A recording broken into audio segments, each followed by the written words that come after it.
हिमाचल प्रदेश देवभूमि अपनी प्राकृतिक सुंदरता और शांति के लिए दुनिया भर में मशहूर। लेकिन आज इस शांत प्रदेश में हड़कंप मचा हुआ है। हाईकोर्ट के आदेश के बाद राज्य में अवैध कब्जों पर बड़ी कार्रवाई शुरू हो गई है और इसका असर अब हजारों परिवारों पर पड़ने वाला है। ये कहानी सिर्फ एक गांव या तहसील की नहीं है, बल्कि पूरे हिमाचल की है। साल 2002 में जब अवैध कब्जों को नियमित करने के लिए आवेदन मांगे गए थे, तब 35,000 से ज्यादा लोगों ने आवेदन किए थे। धर्मशाला में 3,500 से अधिक, कांगड़ा में 3,000 से ज्यादा और खुंडिया तहसील में भी सैकड़ों मामले सामने आए थे। अब राजस्व विभाग, पीडब्ल्यूडी और वन विभाग मिलकर ये जांच कर रहे हैं कि किन जमीनों पर कब और कैसे कब्जा हुआ।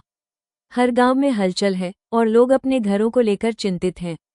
इस मुद्दे पर समाज दो हिस्सों में बंट चुका है। पहला पक्ष कहता है कि सरकार का ये कदम बिल्कुल सही है, अवैध कब्जा कानूनन भी गलत है और पर्यावरण को भी नुकसान पहुंचाता है।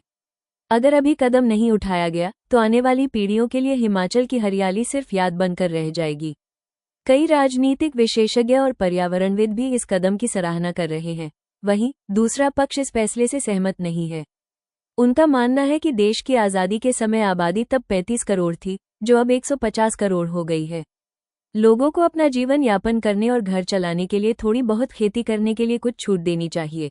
सबसे ज्यादा असर 1970 और 80 के दशक में धर्मशाला में बसे बौद्ध धर्म के लोगों पर पड़ेगा। तब खाली पड़ी सरकारी और जंगली जमीन पर जीवनयापन के लिए कब्जा किया गया था। लोगों का कहना है कि सरकार को कुछ ढील देनी चाहिए और कम से कम 5 बीघा जमीन उनके नाम कर देनी चाहिए। आज पूरे हिमाचल में किसान इस फैसले के खिलाफ धरना प्रदर्शन कर रहे हैं। उनकी एक ही मांग है, कम से कम 5 बीघा जमीन उन्हें दे दी जाए। लेकिन यहाँ बड़ा सवाल ये उठता है, अगर ऐसा हुआ तो जिन लोगों ने ईमानदारी से कोई कब्जा नहीं किया, क्या वे भी आगे कब्जा करने लगेंगे? क्या ये उनके साथ नाइंसाफी नहीं होगी? दोस्तों, ये एक बेहद संवेदनशील मुद्दा है। क्या अवैध कब्जे हटने चाहिए या दशकों से बसे परिवारों को रियायत देकर जमीन दे देनी चाहिए? अपनी राय हमें कमेंट में जरूर बताइए।